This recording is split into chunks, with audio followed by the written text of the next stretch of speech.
Bonjour Philippe, merci de me rejoindre sur le podcast Parents Futur. Merci de me faire l'honneur de ta présence aujourd'hui. Bonjour Thomas. Ouais. Et donc alors, pourquoi j'ai tenu à t'inviter? Eh bien parce que j'avais pu lire ton livre L'âge des low-tech, et puis j'ai pu lire récemment évidemment la BD qui vient de sortir, Ressources, que tu as produit avec Vincent Perriot. Et donc j'avais beaucoup de questions donc à te poser. Donc Philippe, tu es ingénieur et tu es donc le chantre des low-tech. Tu t'es fait connaître ce sujet avec ce livre, L'âge des low-tech, qui était sorti déjà il y a 11 ans, en 2014. Et donc on t'a vu sur les réseaux, sur YouTube, sur les plateaux de télé, régulièrement depuis pour expliquer justement cette approche que je trouve très très intéressante. Et donc tu vas pouvoir nous en dire plus aujourd'hui. Donc alors moi, par rapport à ça, juste pour préciser, alors je suis peut-être un peu plus que toi, on va dire, un écologiste de l'offre, je reprends ta terminologie, voire un cornucopien soft, voire peut-être un optimiste BA, je reprends un peu tes mots, mais bon, à vrai dire, j'ai pas encore un avis parfaitement tranché sur cette question, donc je suis très sensible à ton discours, et voilà, c'est pour ça que je tenais à t'inviter. Maintenant, voilà, bon, je vais essayer peut-être un peu de me jouer l'avocat du diable, donc bon, sinon ce serait pas drôle. Voilà, mais on va pouvoir entrer dans le vif du sujet. Donc, ce qui va être intéressant, c'est de comprendre aussi ton cheminement depuis l'âge des low-tech jusqu'à cette BD, parce qu'il y a un fond qui reste vraiment le même. On voit que ça a un peu évolué. Il y a peut-être des choses dont tu parles moins. Ça va être intéressant de te questionner là-dessus. Déjà, ce que je voulais te demander, c'est que, parce que ce livre, déjà, c'est vraiment un très bel objet. Donc, indépendamment de ce que les gens vont pouvoir penser, je conseille vraiment à tout le monde de lire. C'est vraiment un bijou. Les dessins sont magnifiques. Enfin, pour moi, ça a vraiment été un voyage dans le temps et dans l'espace. Voilà, à bord de différents véhicules, différents animaux, différents vaisseaux, à différentes échelles de taille. En fait, c'est extraordinaire parce qu'on pourrait difficilement le faire dans un livre. On pourrait le faire à la télé, mais ça coûterait un pognon fou. Donc, en fait, la BD, c'était vraiment le format parfait pour ça, parce qu'après, on voit les images, après, c'est l'imagination qui galope, on est transporté. Je trouve ça vraiment génial. Et puis, il y a vraiment des notes d'humour où, à un moment donné, vous permettez de faire une case en noir et blanc, justement, pour économiser un peu sur les encres qui contiennent des métaux. Donc, il y a des petites touches d'humour comme ça, par-ci, par-là. Et est-ce que c'est vrai, alors? Parce que je voyais à page 15, donc, ta rencontre avec Vincent Perriot, ça s'est fait dans la rue? Il t'a comme ça accosté dans la rue, et c'est parti de là, la jeunesse de la BD? Oui, effectivement, il y a pas de rien n'est fake dans la BD. Donc, alors c'était pas tout à fait dans la rue, c'était à la sortie d'un restaurant. Mais bon, ça revient à peu près au même, effectivement, où lui était en train de déjeuner avec des amis et moi en famille. Et ça m'arrive pas très souvent de me faire arrêter dans la rue, parce que tu dis que je passe sur YouTube et dans les médias, mais en fait, c'est quand même assez fugace et assez ponctuel. Et bon, oui, je suis sans doute connu peut-être par un certain nombre de personnes qui s'intéressent à ces sujets de transition environnementale, mais c'est tout, quoi. Donc, pas au point de me faire arrêter dans la rue tous les 15 jours.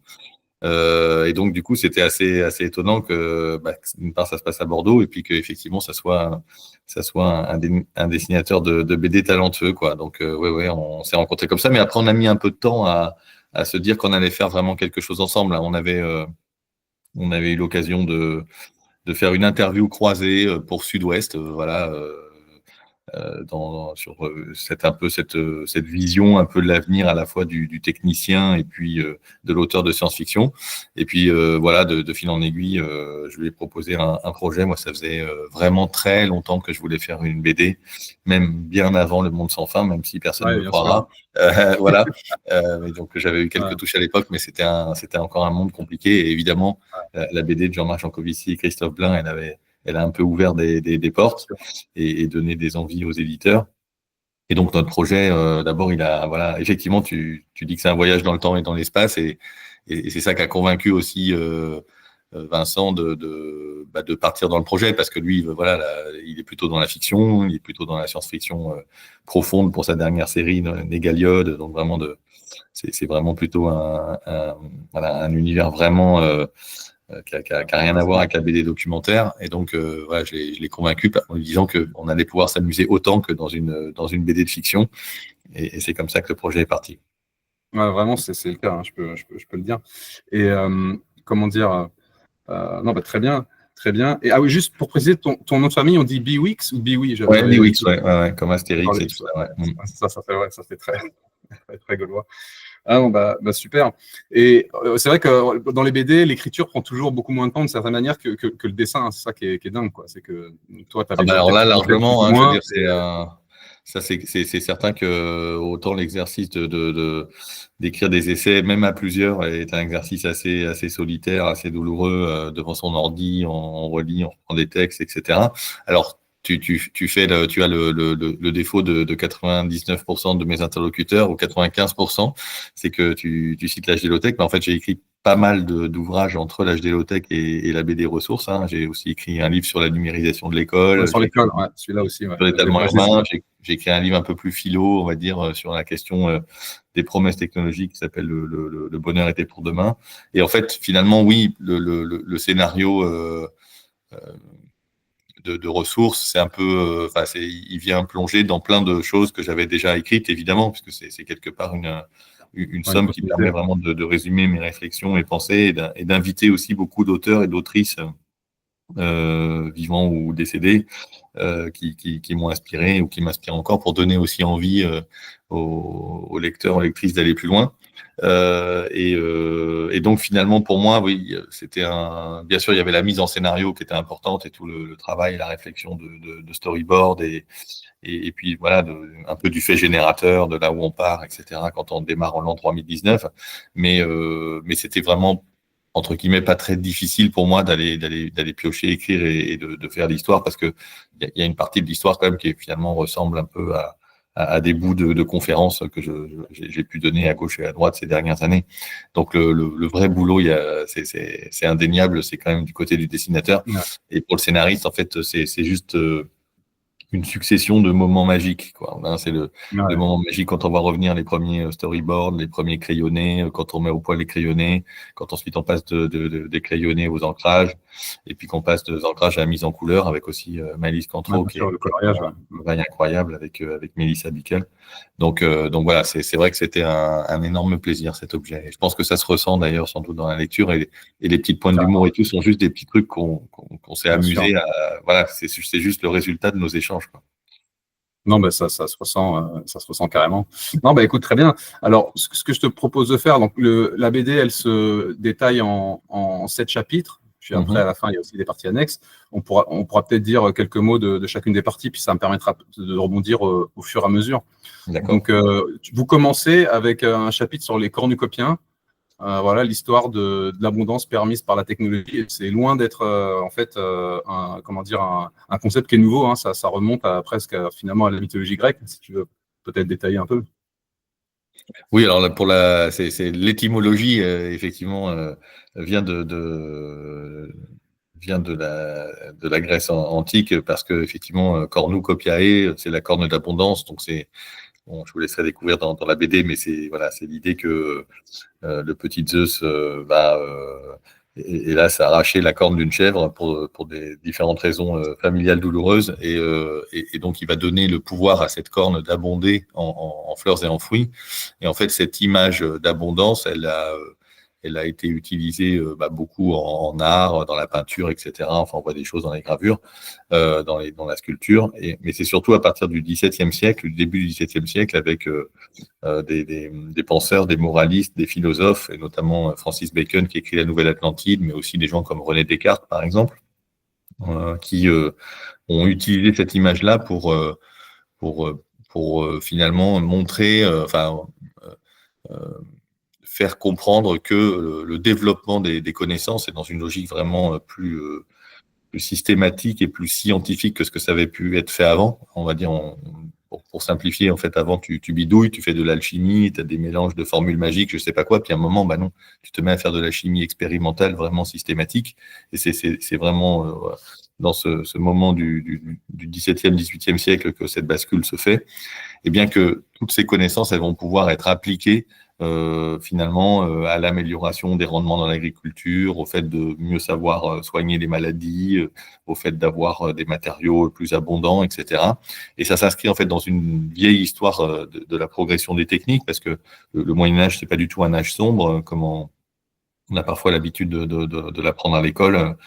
En fait, c'est vraiment un âge de progrès technique continu, et c'est des moments où on va mettre des moulins en fonctionnement pour pour travailler, par exemple, le papier, le minerai, la métallurgie, moudre le grain, évidemment, mais plein d'autres choses industrielles aussi. Et donc, il y a vraiment des progrès techniques qui se réalisent. Il y a des progrès dans l'agriculture aussi. On peut penser, je sais pas, les moines aussi vont domestiquer, je sais pas, les fraises, les framboises, par exemple, pour ne prendre qu'un exemple un peu stupide. Hein. Dans l'Antiquité, tu n'as que des fraises des bois sauvages. Ah oui. Donc, tout ce progrès-là, ça va venir en fait installer une idée que effectivement, grâce au développement des connaissances, en fait, eh bien, on va pouvoir aller vers un monde d'abondance et finalement remplir un petit peu les besoins historiques de l'humanité qui sont d'essayer de lutter contre la mort, contre la maladie, la souffrance et la mort, ce qui est quand même assez compréhensible. Le fait d'avoir en abondance de la nourriture, etc., et plein de choses à disposition. Et puis aussi le fait d'avoir des esclaves à disposition. Hein, donc, c'est des machines qui travaillent à ta place. Alors, voilà, dans l'Antiquité, c'est des vrais esclaves. Enfin, il y en a même eu un peu plus longtemps. Puis à un moment, ça devient des esclaves. Et aujourd'hui, on voit qu'on est un peu dans les mêmes logiques. Hein. On essaye de repousser l'âge de la mort, peut-être même de télécharger un jour son cerveau sur ordinateur, je ne sais pas. On a les robots de Tesla, je ne sais pas quoi, on dit c'est super, on va avoir des gens qui vont, on va avoir des robots domestiques, et puis évidemment cette histoire d'abondance, de pouvoir se déplacer à profusion, d'avoir de la consommation un peu partout. Et donc voilà, finalement, pendant 4 siècles, il y a vraiment cette idée-là. Le 19e siècle, c'est un siècle aussi qui est très très progressiste.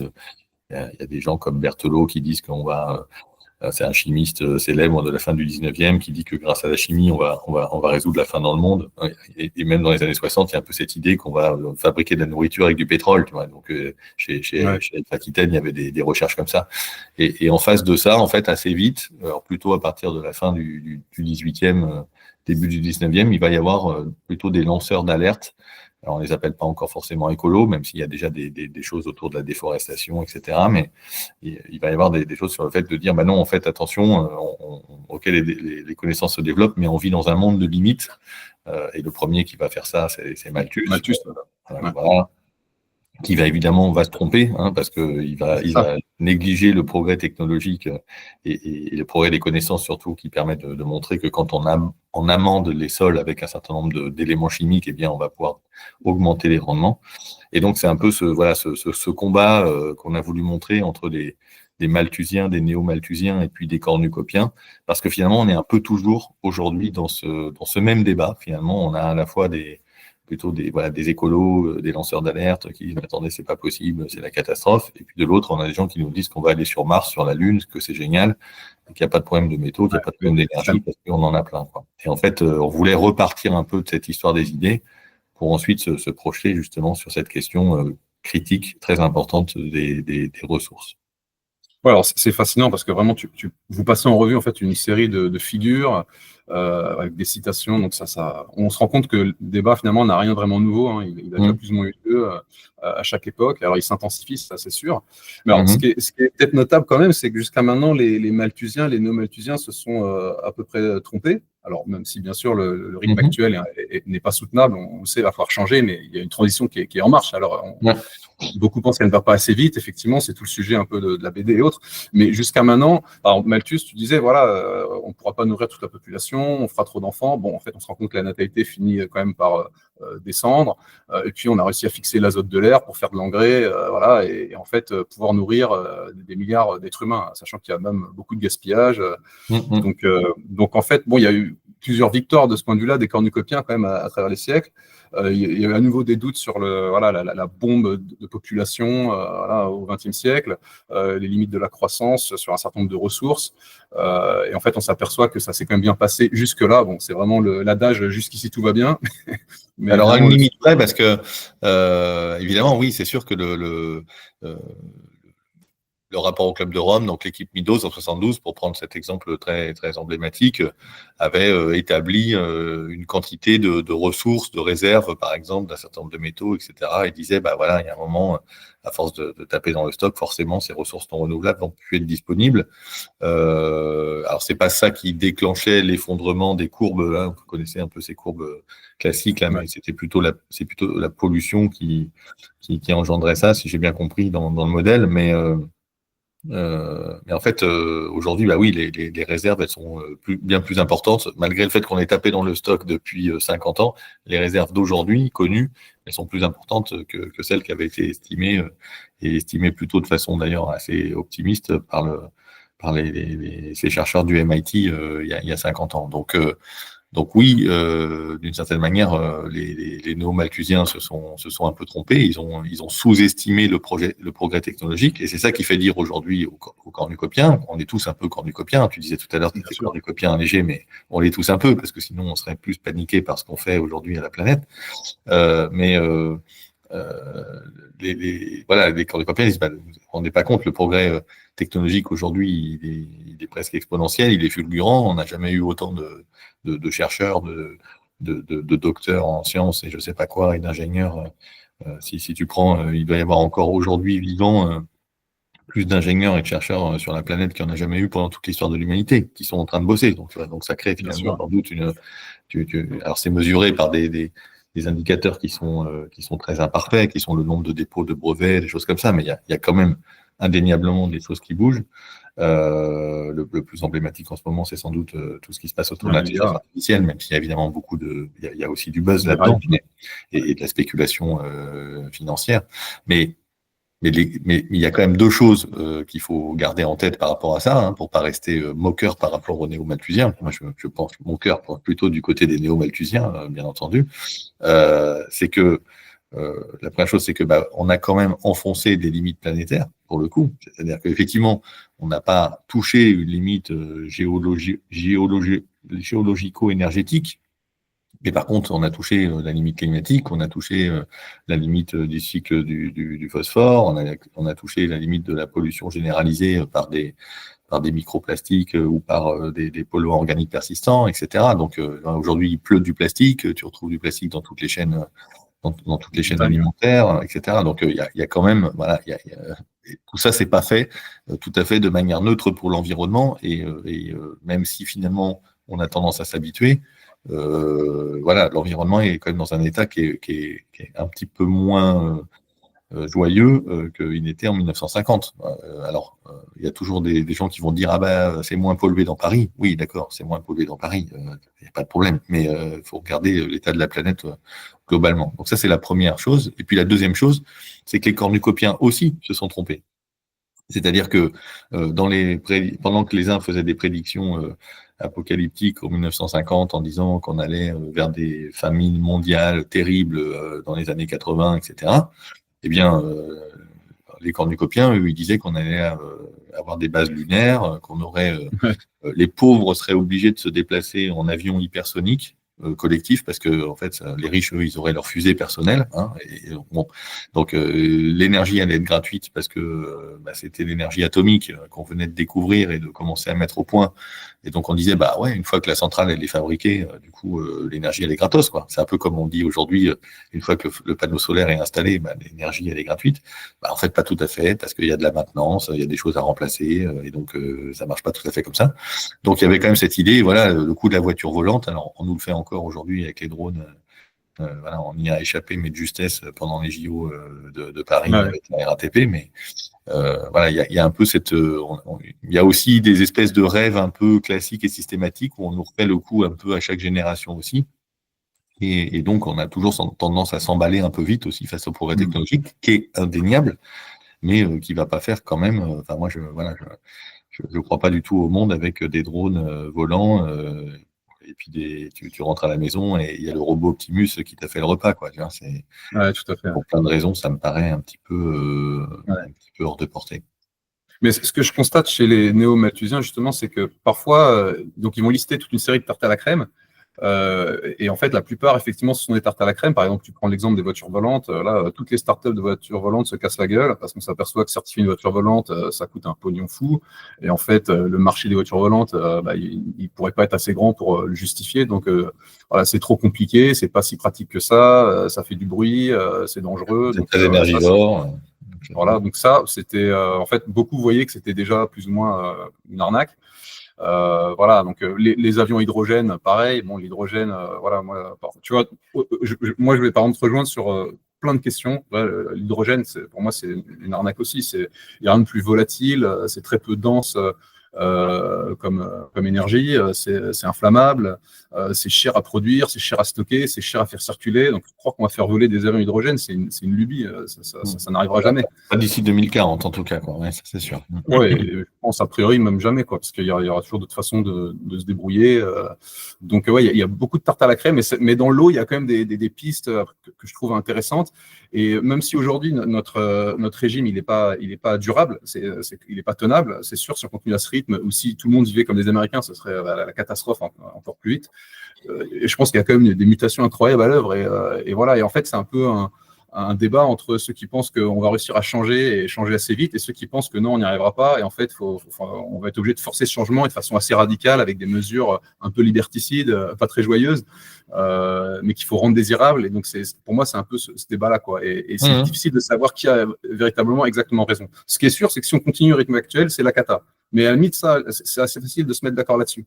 C'est plus sur est-ce que ça va changer assez vite, assez bien. Là, il y a un débat et c'est difficile de vraiment savoir qui a raison. C'est pour ça que moi-même, je me retrouve partagé sur ces questions. Ouais, alors je vais pas réussir à te convaincre peut-être en une demi-heure ou trois quarts d'heure, une heure, mais je pense que toi, tu as déjà fait une étape d'une certaine manière qui est de dire si on continue comme ça va pas être possible. Tout le monde n'est pas à cette étape-là. Hein. Je pense que si tu discutes avec Elon Musk ou Jeff Bezos ou Laurent Alexandre, j'en sais rien, pour prendre des cas un peu extrêmes, emblématiques, on passe tout à fait le même niveau de fortune, donc c'est peut-être pas bien les avoir mis dans la même métaphore, mais je pense qu'il y a beaucoup de gens qui te disent bah non, c'est super, on est en train de dématérialiser de plus en plus. Avec le numérique, on va avoir des puissances de calcul telles qu'à un moment, on va même atteindre, avec Ray Kurzweil, le point de singularité technologique. Donc, c'est-à-dire que tu auras une super intelligence et tu pourras lui dire bon alors comment est-ce qu'on fait pour résoudre la faim dans le monde, avoir la paix partout et régler le changement climatique, et il va nous répondre sur un papier A4. Tu as des gens qui te disent le problème des ressources, pourquoi se contraindre aujourd'hui alors que finalement les ressources de demain, on ne sait pas de quoi auront besoin les générations futures, donc c'est idiot de restreindre la croissance et l'innovation aujourd'hui pour des besoins futurs qu'on ne connaît pas.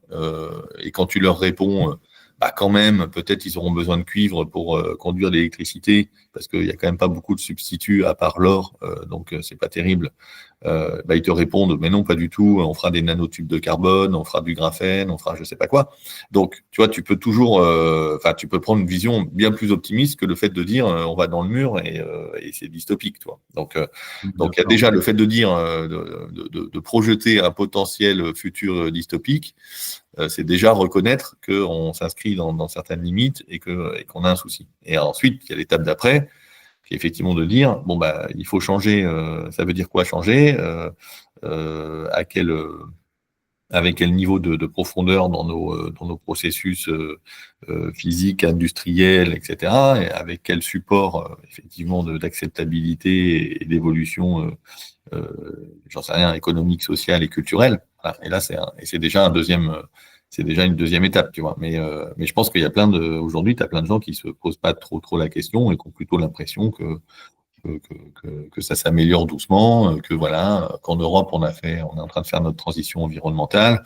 D'ailleurs, peut-être un peu trop vite, c'est pas terrible parce que ça nous rend pas compétitifs par rapport aux US et à la Chine, mais que bon, oui, de fait, quand même, c'est en train de se passer, les voitures sont de plus en plus propres, etc.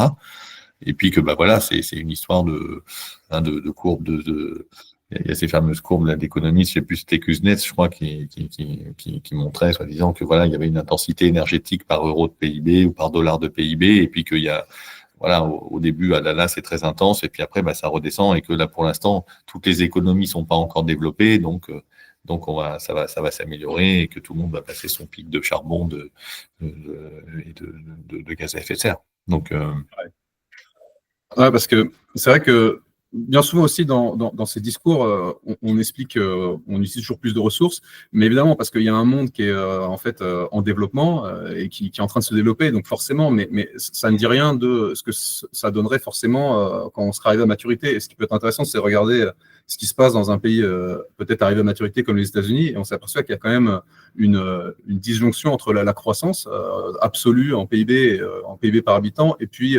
l'usage de toute une série de ressources. Donc clairement déjà il y a un divorce entre les deux. Alors après évidemment le sujet c'est pas pour moi c'est pas seulement de dire ah mais il y a un divorce, c'est que ouais mais ce qui se passe assez vite et a priori non il se passe pas assez vite, on est d'accord, mais il peut peut-être s'intensifier.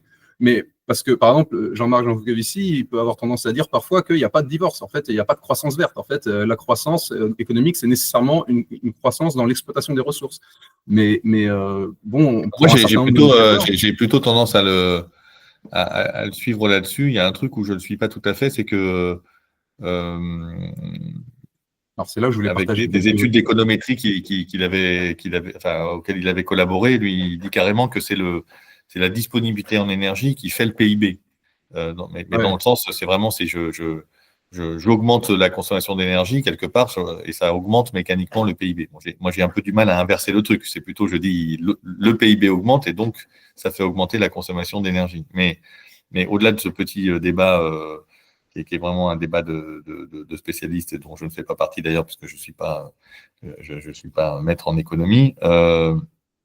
Il y a effectivement ce que tu appelles, alors le vrai mot, c'est plutôt le mot de découplage, plutôt que divorce, c'est mieux. Ouais. Donc, les économistes parlent de découplage. Donc, en fait, tu as un découplage. Tu l'as à l'écran, là, a priori.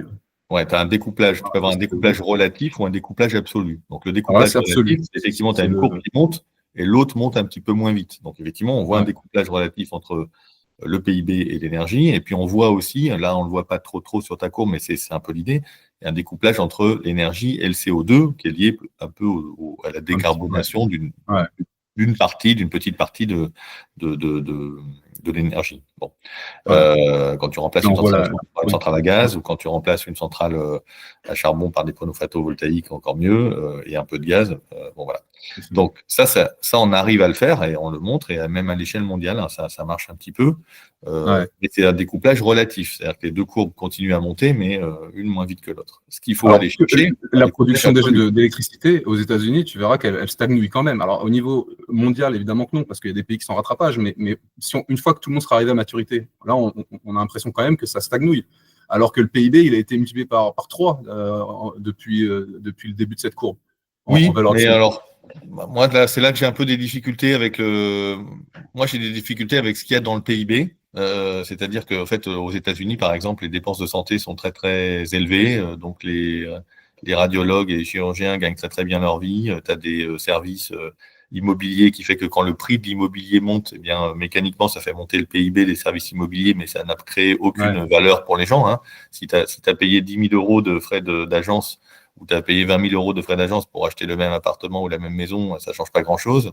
Il y a des effets d'inflation qui sont pris en compte de manière un peu bizarre aussi, c'est-à-dire que si tu as ton forfait box Internet avec 2 gigas qui coûte le même prix que ton forfait box Internet à 4 gigas, en fait, ils font des corrections qu'on appelle des corrections de prix hédonistes, c'est-à-dire que du coup, on considère que c'est comme si tu payais moins cher, mais tu payes toujours autant.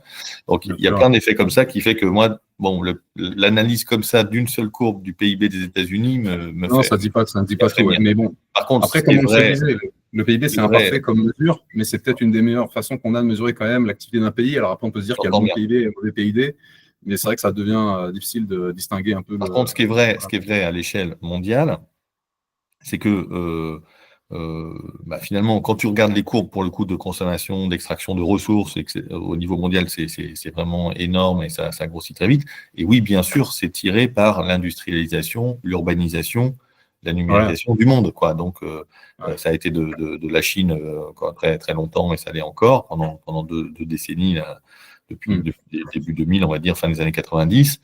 Et puis maintenant, effectivement, il y a aussi l'Inde, l'Indonésie, le Brésil, etc., qui suivent derrière, la Thaïlande, enfin des pays qui sont quand même des pays assez importants en population et qui sont effectivement en croissance. Et donc, ça se nourrit de ça. Donc, si je prends par exemple un métal très emblématique dont on parle beaucoup en ce moment depuis notamment le développement des voitures électriques, parce que une bonne partie des batteries l'utilisent, c'est le nickel. Bon, le nickel, c'est aussi donc la demande de nickel explose, hein, elle a triplé en 25 ans.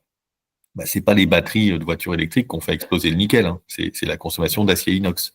L'acier inox, c'est quoi? Bah, c'est fabriquer, c'est des laiteries pour l'agriculture, enfin pour l'agroalimentaire, des usines chimiques, de la serrurerie et des équipements dans les villes. Voilà, donc c'est ça un peu c'est ça qui a créé le besoin. Et en fait, la transition énergétique, c'est la cerise sur le gâteau, on pourrait dire. C'est vraiment la partie en plus qui vient accélérer un certain nombre de métaux précis. Mais finalement, il y a d'abord un truc général. Alors, je suis d'accord avec toi qu'il y a un moment où normalement, ce truc-là pourrait se tasser, si je puis dire. Ouais, une fois que tout le monde est arrivé un peu à la frontière. Si tant est que tout le monde puisse atteindre ce niveau-là, mais ça marche jamais parce qu'évidemment, c'est une course en avant, donc il n'y a pas de raison que ça s'arrête. Donc, quand l'Ouganda aura réussi à atteindre le niveau de PIB des États-Unis, je ne sais pas si ça arrivera un jour. J'ai peur que les États-Unis, eux, soient en train de faire ou d'essayer de faire des voitures volantes et des robots partout, tu vois. Donc, il y a un moment où la course ne s'arrête pas. Et surtout, mais malgré tout, aux États-Unis, on remarque quand même qu'il y a une stagnation dans l'usage d'un certain nombre de ressources, même de l'énergie. Même là, regarde, tu vois, sur le PIB, la production industrielle augmente, mais on voit que pour toute une série de métaux, bon, bah, ça diminue. Alors après, oui, alors il faut alors que que la production industrielle augmente, hein. Je ne te parle pas des services en agence ou tu vois, du PIB un peu virtuel.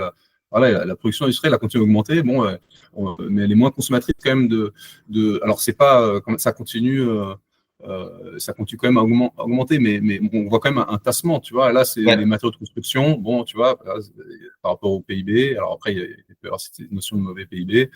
Ah oui, là, je trouvais ça intéressant à montrer, c'est donc la production d'électricité, et tu as le pourcentage qui est dédié au data center. Alors que, tu vois, l'économie du digital, justement, tu parlais de dématérialisation, que c'était un peu à l'heure, c'est vrai. Elle est passée de 3 à 10% du PIB aux États-Unis, l'économie digitale, mais tu vois, l'électricité qui est consacrée au data center, c'est à peine 4,5% tu vois, du total. Alors évidemment, alors que le total en énergie n'a pas augmenté énormément ces dernières années, on l'a vu, hein, aux États-Unis. Et sachant que les États-Unis, c'est la moitié des data centers dans le monde. C'est-à-dire qu'ils hébergent énormément de choses pour le reste du monde. Donc c'est même un peu surévalué de ce point de vue-là. Donc, allez, je tente quelques éléments d'explication sur tout ça, parce que c'est des courbes intéressantes et qui sont indéniables, qui sont factuelles, donc il faut essayer de les analyser le mieux possible.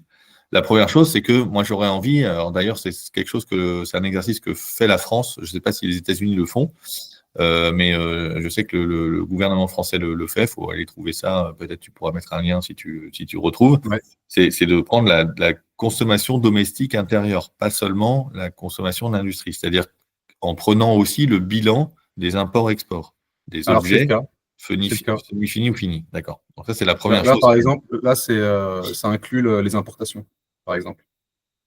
Donc, c'est la consommation, ça inclut ce qui est importé. Donc là, par exemple, on voit le PIB qui augmente par habitant et les émissions de CO2. Là, pour le coup, c'est les émissions de CO2 par habitant, mais en comptant les importations, en comptant les produits importés. D'accord. Passer sur le CO2. Moi, j'étais sur les ressources, pardon. Oui, sur les ressources. Deuxième chose, c'est tu prends par exemple, prenons la production industrielle, donc en valeur, et du coup, les métaux, là pour le coup, j'imagine c'est pas en valeur, j'imagine c'est plutôt c'est un indice, là, c'est un indice. Donc on compare une valeur et une quantité.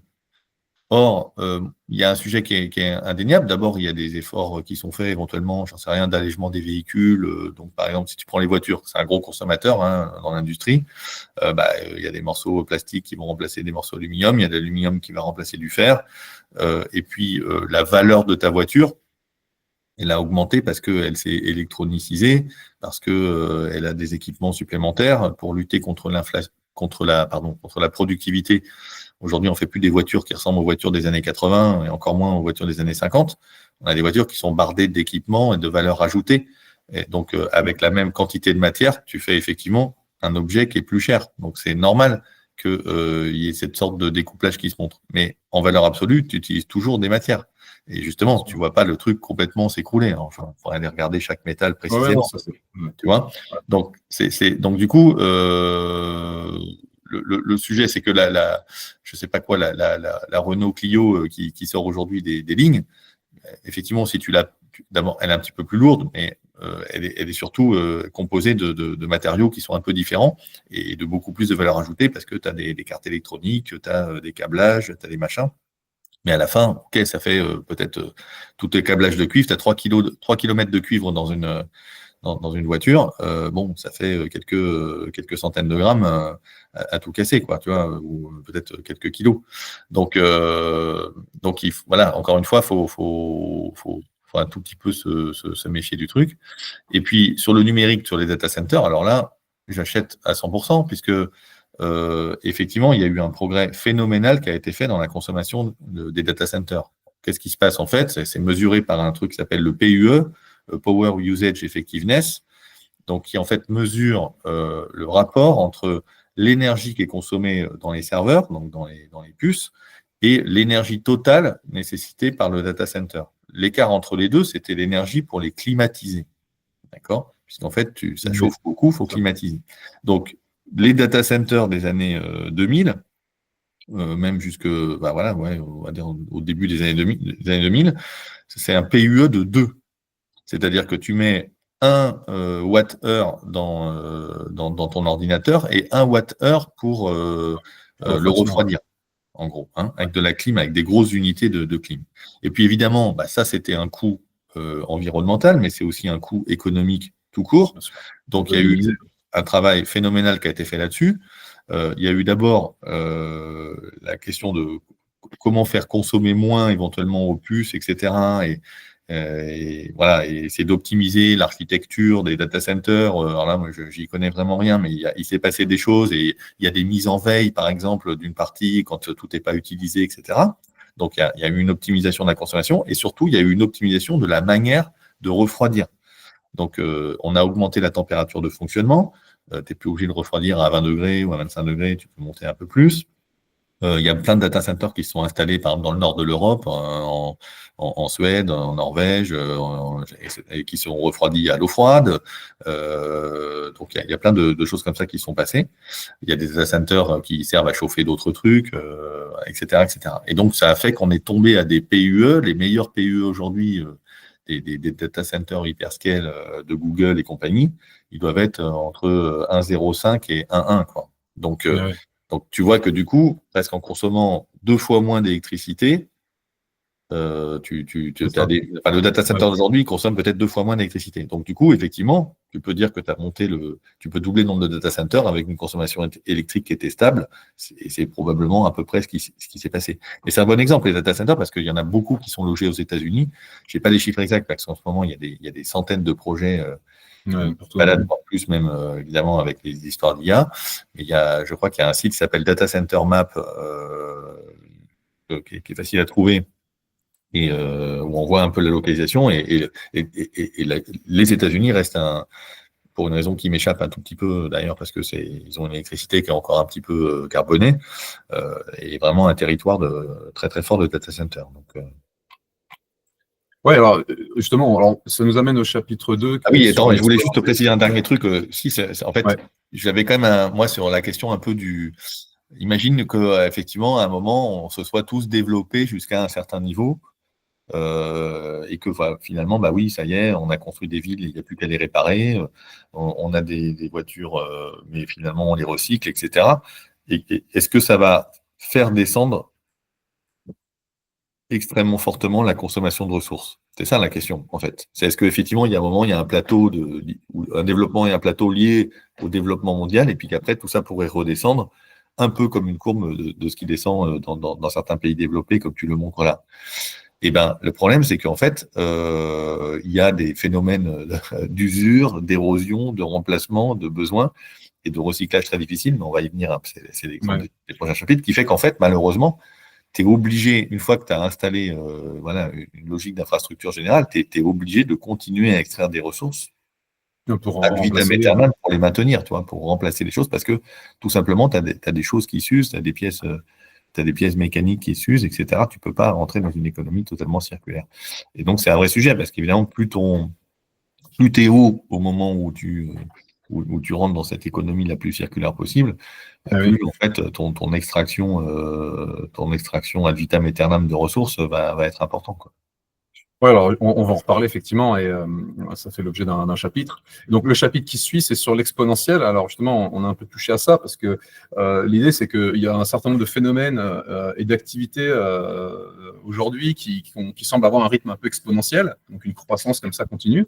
Et on se doute bien que c'est pas tenable. Ça peut pas. Enfin, ça dépend à quel horizon on se projette, mais sur des centaines de milliers d'années, c'est évident qu'on ne pourra pas continuer à ce rythme-là. Donc ce qu'on est en train de vivre depuis, on va dire, la révolution industrielle, c'est une espèce de parenthèse. Quand est-ce qu'elle va s'arrêter exactement? On sait pas trop. Est-ce qu'on va vraiment finir par réussir à se décorréler l'usage des ressources et avoir une espèce de similarité, alors pas parfaite, mais en approcher et continuer à croître d'une certaine façon, peut-être dans la virtualité, j'en sais rien. C'est toute la question. Vous aviez aussi beaucoup imagé en fait cette conférence en 2019 de Jeff Bezos qui explique que, alors justement, même si aux États-Unis la consommation d'énergie elle stagnouille, au niveau mondial, on est peut-être de l'ordre de 3% de croissance, et il disait que si on continue à ce rythme-là, très rapidement, on va être obligé de quitter la Terre. C'était un peu le délire dans lequel il est arrivé, et c'est là, voilà, c'est ce que vous expliquez un peu dans ce chapitre, c'est que ça n'est pas tenable, ce n'est qu'une parenthèse. Oui, on s'est bien marré avec ce truc-là parce que effectivement, Bezos, il démarre avec un discours tout à fait néo-malthusien en fait, en disant bah oui, aujourd'hui on consomme l'équivalent des panneaux solaires sur tout l'État du Nevada, et puis dans quelques siècles, à 3% de croissance par an, le calcul est facile à faire, hein, c'est vraiment très très simple. Vous faites 1,03 puissance n pour le nombre d'années, et effectivement, ça fait des multiplications très importantes, et on atteint assez vite fois 10 000, quoi. Et fois 10 000, ça fait qu'il faut couvrir la Terre de panneaux solaires. Aujourd'hui, on consomme à peu près, ça doit être 20 térawatts, 20 milliards de kilowatts, c'est la puissance appelée, toutes énergies confondues par l'humanité aujourd'hui, quoi. Je simplifie, mais c'est à peu près ça. Et donc, c'est à peu près un 10 millième de ce que reçoit la Terre. Et donc, Bezos, il dit, bah, alors, qu'est-ce qu'on fait? Qu'est-ce qui se passe? On va être obligé d'arrêter la croissance et le dynamisme? Bah, non, en fait, on va partir dans l'espace. Et là, ça va être vraiment génial parce que l'espace, bah, il y a des ressources infinies. Ou enfin, je ne sais plus s'il utilise exactement ce mot-là, mais c'est quelque chose un peu dans ce genre-là, ou plenty of resources, quelque chose comme ça dans la version anglaise. Et alors, évidemment, en fait, ce qui est rigolo, c'est qu'en projetant la courbe exponentielle un petit peu plus loin que quelques siècles, et il suffit d'aller à 1500 ans, bien dans 1500 ans, si on continue à 3% de croissance par an de l'énergie, il faudrait l'énergie de l'étoile solaire. Donc, bon, évidemment, même les partisans les plus cornucopiens de la fusion nucléaire, on a du mal à leur faire dire, quand on boit un coup à l'apéritif, qu'on va faire des réacteurs nucléaires de la taille de l'étoile solaire, quoi. Ça poserait quand même un sujet, ça se saurait. Et puis, évidemment, si on continue comme ça, eh bien, 1500 ans encore derrière, donc au bout de 3000 ans à partir d'aujourd'hui, c'est la puissance de toute la galaxie, de toutes les étoiles de la galaxie qu'il faudrait, à 3%, à même à 2% de croissance par an. Parce que nous, on a pris un conservateur 2%. Donc, évidemment, c'est complètement idiot, puisque a priori, bon, peut-être qu'on inventera le saut dans l'hyperespace, j'en sais rien, mais comme la galaxie, elle fait 100 000 années-lumière de diamètre, il va falloir la conquérir et la mettre en exploitation, l'intégralité de ces étoiles en 3000 ans. On sent bien que ça ne va pas être possible. Donc, effectivement, bon, c'est un calcul mathématique complètement stupide, il n'y a pas de souci, on ne suivra pas cette trajectoire-là. Pour l'instant, on la suit, puisque c'est le début, quelque part, de l'exponentielle. Et en fait, c'est vrai que je ne vois pas très bien. Alors, la seule solution que trouvent, disons, les économistes, c'est de dire, bah, bien entendu, on va faire ce que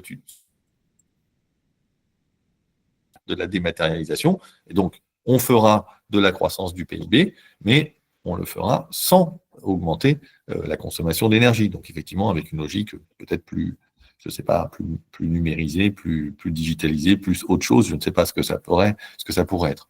Donc moi je dis, ok, pourquoi pas, mais enfin quand même. Quand même, ouais, c'est un peu gros. Quand même, quoi. C'est-à-dire que si le PIB de l'an 3000, il faudrait qu'il soit 400 millions de fois supérieur au PIB d'aujourd'hui pour tenir une croissance de 2% pendant 10 siècles.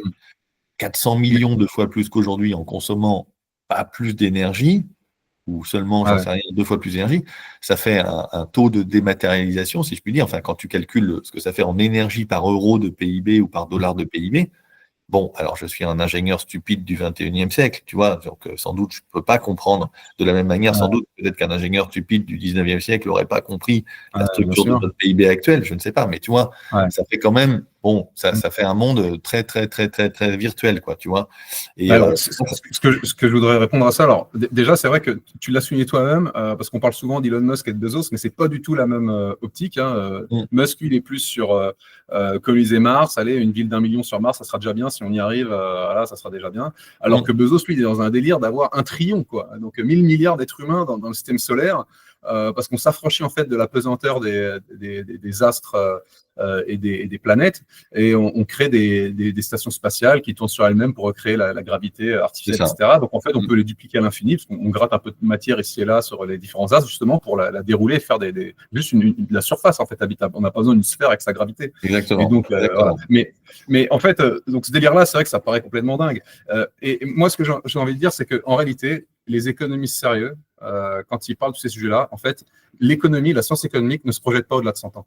Et donc, en fait, toutes ces discussions sur dans l'an 3000, dans 500 ans, en fait, économiquement, ça ne tient pas la route. Aucun économiste sérieux va en fait se prononcer et se dire sur ce qui peut se passer ou prétendre pouvoir nous éclairer ou invoquer les lois économiques qu'on a déjà constatées jusque-là pour nous expliquer ce qui pourrait se passer après 100 ans. Donc, en fait, c'est un peu injuste, tu vois, de vouloir trop prolonger la courbe au-delà même de 100 ans et de dire oui, mais alors qu'est-ce qui va se passer? Mais alors dans ces cas-là, mais en fait, c'est parce qu'on ne peut pas comprendre. Il y a d'ailleurs tellement de changements que c'est impossible de vraiment discuter de ce qui se passe après 100 ans. Il faut déjà s'occuper des 100 prochaines années et de voir ce qui est tenable ou pas. Est-ce que c'est raisonnable d'avoir 3% de croissance de la consommation d'énergie sur les 100 prochaines années? A priori, oui, bien sûr. Sur Terre, c'est jouable. Par contre, pas exactement comme on le fait aujourd'hui. En fait, je pense que le débat, il est plus là. Et je trouve que moi, ce que je trouve un peu fallacieux, c'est de déplacer le débat au-delà des 100 prochaines années, parce que là, tout devient possible, c'est du grand n'importe quoi, et les économistes prétendent pas du tout pouvoir nous éclairer au-delà de ce qui se passe T'as raison. Évidemment que c'est un peu fallacieux. C'est vraiment, je dirais, mathématique dans l'approche, au sens, tu vois, de la démonstration par l'absurde, d'une certaine manière. C'est-à-dire que tu vois, c'est comme quand tu dis en mathématiques, j'ai un point négatif, j'ai un point positif, et puis j'ai une courbe continue. Forcément, elle croise le zéro à un moment. Bon, là, c'est la même chose. Je dis, imaginons qu'on continuerait à avoir les mêmes mécanismes. Bon, ça donnerait ça. Mais tu as raison, en l'an 3019, on comptera peut-être plus le PIB d'abord, ça sera autre chose. Voilà. Mais ce que je voulais montrer par ça, c'est quand même c'est justement la pauvreté intellectuelle de l'incapacité justement à penser autre chose qu'aujourd'hui. Alors, je ne dis pas que aujourd'hui ils ont un rôle inutile, bien sûr. Il faut aussi penser ce qui va se passer l'année prochaine et dans 5 ans et dans 10 ans. Et j'ai pas de souci avec ça. Je suis pas toujours d'accord avec eux, mais j'ai pas de souci avec ça. Mais il n'y a pas de réflexion. Autant on est en train, tu as des démographes qui t'expliquent que bah oui, à un moment la population va se stabiliser. Tu as plutôt des gens issus de la biologie de la conservation, pardon, qui te disent que voilà, il va bien falloir laisser un peu de place quand même à quelques endroits pour qu'il y ait un peu de biodiversité, des corridors, etc.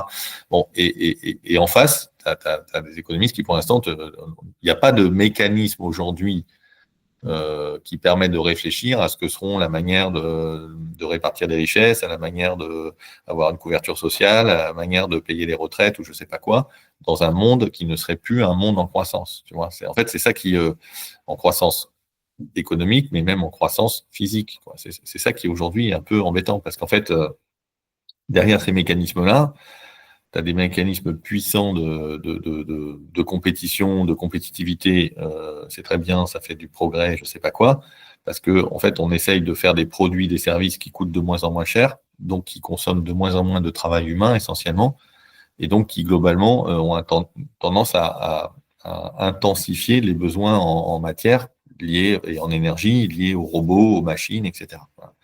Et donc, ça permet évidemment de démultiplier la production. Ça, évidemment, tu ne ferais pas. Je crois que la production de coton des années 1820 en Angleterre, tu vois, au cœur de la révolution industrielle, je ne sais pas quoi, c'était moins que l'équivalent d'une chemise par personne et par an. Donc, évidemment, tu vois, à l'ère de la fast fashion, heureusement qu'on a inventé des manières plus efficaces que les métiers à tisser de l'époque. Donc, il y a cette productivité du travail humain, elle fait qu'il y a en permanence de la destruction d'emplois, parce que voilà, les emplois sont plus utiles, ils sont remplacés par des machines ou par des logiciels maintenant, etc. Et du coup, il faut que ces emplois, pour ne pas y avoir une crise économique et une guerre civile, ils se déversent dans d'autres besoins, dans d'autres voilà. C'est un peu la logique de l'innovation pensée par Schumpeter, la destruction créatrice. Et en fait, on est dans cet univers-là. Finalement, même si on ne parle pas de Schumpeter tous les jours, on est à peu près tous convaincus que c'est le monde dans lequel on vit. Donc, en permanence, il faut les politiques, leur boulot, que ce soit au niveau local ou au niveau national, c'est d'attirer des entreprises, des nouveaux services, quoi, hein, pour dire attention, je vais avoir de moins en moins de gens qui bossent, je sais pas quoi, dans l'automobile, donc il me faut plus de gens qui bossent dans des startups qui font de l'IA. Et ça, du coup, ça fait voilà, c'est pas un système qui permet de penser les limites et la logique d'avoir une vie bonne pour le plus de monde possible. Et qu'est-ce que veut dire une vie bonne? Et quand tu rajoutes à cette couche-là que finalement, la trajectoire économique actuelle dans les pays développés, mais peut-être dans une partie des pays en développement, je sais pas, bon, je sais bien qu'on parle plus comme ça, mais enfin, ou nord-sud, en vrai, c'est pas sûr qu'on soit tellement plus heureux qu'en 1975, même si notre consommation matérielle, elle a plutôt eu tendance à augmenter, notre consommation d'énergie aussi. Bien sûr, il y a des choses qui sont bien mieux qu'en 1975, j'ai pas de problème, le dentiste, le chirurgien, etc. Mais il y a aussi des choses où on voit bien qu'il y a du mal-être, il y a des problèmes psychologiques, etc., etc. Donc, le degré de bonheur global, il est peut-être pas tellement supérieur. Et puis, dans les pays en développement, là, c'est un mélange. Évidemment, c'est formidable de sortir quand tu sors de la misère, tu as une classe moyenne qui émerge, c'est quand même a priori plutôt sympa. Mais il y a aussi des mécanismes de violence qui peuvent être liés, j'en sais rien, au fait qu'il faut passer une ligne LGV devant chez toi, au fait qu'il faut ouvrir une mine, au fait qu'il faut déforester, au fait que tu peux plus être que tu te retrouves projeté dans une logique de salariat et qu'il faut aller bosser chez Foxconn parce que de toute façon ta rizière produit plus, j'en sais rien. Enfin, tu vois, ça c'est des choses qui sont pensées et racontées depuis les années 50 autour de la critique du développement, mais qui ont un peu perdu de saveur peut-être, mais qui sont quand même des mécanismes qui sont encore valables aujourd'hui. Donc, parce que peut-être tout le monde n'avait pas envie de vivre une vie à l'américaine non plus, tu vois, pour plein de raisons. Et d'ailleurs, je pense qu'aujourd'hui, même les pays qui s'équipent en voiture, etc., quand tu te balades à Hanoï dans les embouteillages, voilà, je ne sais pas si c'est si formidable que ça pour les gens qui, tous les jours, se bouffent 200, je ne sais pas quoi, ppm de trucs. Alors, tu peux toujours dire, t'inquiète pas, c'est parce que les voitures électriques arrivent et ça va bien aller, mais ça, c'est toujours un peu le coup d'après. C'est pour ça que je m'étais amusé à raconter Le bonheur était pour demain. C'était le titre de mon ouvrage 2019, parce que c'est toujours un peu pour demain, quoi. Tu vois, c'est jamais tout à fait pour aujourd'hui.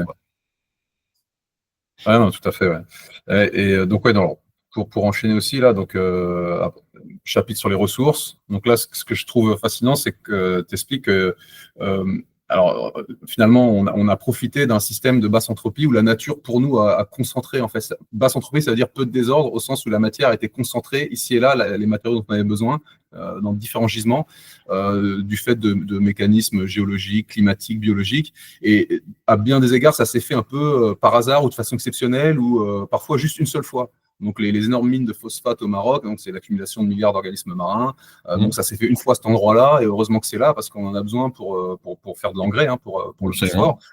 Et donc, il y a un côté un peu contingent incroyable et faut en être conscient. Ça a mis des millions d'années et on en profite aujourd'hui. On est en train de taper dedans comme des malades et potentiellement, on va l'épuiser en quelques siècles. Donc, il y a un décalage entre les millions d'années que ça a pris et puis nous, cette espèce humaine-là, qui en quelques siècles va tout dilapider. Parce que même si on peut espérer recycler une partie de ce qu'on consomme, en fait, il y a ça aussi, c'est quelque chose dont j'ai pris conscience vraiment avec la BD de ton livre. Il y a un côté dispersif aussi dans l'usage de plein de matériaux, notamment de plein de métaux. Vraiment, le titane, je crois que c'est 95% du titane qu'on exploite, en fait, on le perd, il se disperse dans la nature, on ne le retrouvera jamais, il sera trop dispersé, ça sera impossible.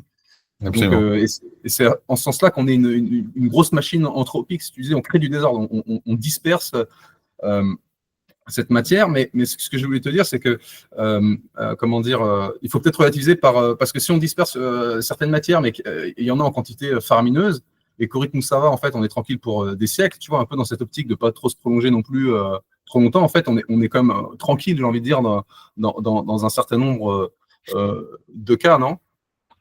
Alors, oui, Donc, bon, le cas du titane, c'est le plus effrayant, hein, évidemment, parce que 95%, c'est quand même assez rare d'avoir un usage dispersif. Là, c'est le colorant blanc universel qu'on utilise dans les peintures, dans les tissus, dans le dentifrice, dans les crèmes solaires, dans plein de trucs. Bon, dans le papier, dans la BD, là, il y a du titane, c'est indéniable, du dioxyde de titane. Donc, c'est un peu le cas extrême. Mais c'est vrai que il peut y avoir pour les métaux, voilà, 5, 10, 15, 20% d'usage dispersif, en gros. Et puis le reste va être utilisé sous forme métallique ou sous forme récupérable. Des fois, ça peut être récupérable, même si la forme n'est pas métallique, hein. Voilà, il y a le lithium des batteries, il y a une partie qui est métallique, il y a une partie qui n'est pas métallique, et on pourra le récupérer dans le futur. Pour l'instant, on ne le récupère pas pour différentes raisons, mais quand ce sera des voitures, des grosses batteries de voitures électriques, il va y avoir des obligations réglementaires pour le faire. Donc, même quand c'est ça qui est terrible, c'est qu'il y a des usages dispersifs, mais il y a une autre problématique au-dessus, c'est que même quand on va récupérer la ressource pour la recycler, les taux de recyclage vont pas forcément être fabuleux. Parce que on fabrique des objets qui sont très mélangés à l'échelle de la structure de la matière directement sous forme d'alliage, ou bien mélangés sous forme de plein de petits composants différents qui contiennent chacun plein de petits trucs différents, comme typiquement dans les équipements numériques. Et en fait, du coup, quand ça arrive en recyclage, eh bien voilà, en fait, finalement, ce que tu as dans l'alliage n'est pas forcément récupérable facilement pour différentes raisons. Il y a des incompatibilités métallurgiques, etc. Et puis quand globalement, on ne peut pas mettre autant d'énergie humaine et d'énergie de machine, enfin en tout cas, c'est pas ce qu'on a fait historiquement dans la partie démantèlement recyclage que dans la partie fabrication. En gros, voilà, donc on a mis beaucoup d'énergie à être capable de monter des objets et on n'a pas mis beaucoup d'énergie ou de science ou d'intellect à les démonter correctement et à les traiter en fin de vie. Ce qui fait que du coup, le système à peu près généralisé, c'est de broyer et de passer au four électrique ou à différents fours, et puis après, on va un peu bidouiller, réextraire les matières premières. On sait un peu extraire des métaux qui sont mélangés, parce que dans les mines, ils sont mélangés souvent. C'est pas le cas de tous les métaux, mais il y a souvent des coproduits, des sous-produits, qui fait que du coup, on a appris de toute manière à les séparer, mais c'est jamais des processus qui sont parfaits. Et donc, c'est vrai que moi, ça a été un peu un saut dans le vide quand j'ai découvert ça. Si tu veux, il y a longtemps maintenant, mais cette idée que effectivement les taux de recyclage ils sont très très mauvais. Il y a 30 métaux, il y a 60 métaux, il y en a 30, c'est moins de 1%. Donc ça quand même pas beaucoup. Et puis après, ça se balade entre 1% et puis peut-être 80% à l'échelle mondiale, 80-90%. Ceux qui sont vraiment très bien recyclés, c'est le plomb par exemple, parce que c'est surtout dans les batteries de voitures, donc c'est facile à récupérer, c'est un peu monomatériaux. Le cuivre est pas mal récupéré aussi, on est peut-être autour de 80%, 70-80%. Mais même un taux de 80%, en fait, c'est pas génial, parce que si tu dis quelques cycles, il reste plus rien, quoi. J'ai des produits qui durent 5 à 10 ans, par exemple. Parfois, ça dure plus, bien sûr, ça peut être des infrastructures, etc. Mais effectivement, en quelques cycles, 0,8 x 0,8 x 0,8, tu descends très, très, très vite. Mais donc, c'est un peu cette idée de stock unique, effectivement, dans lequel on tape.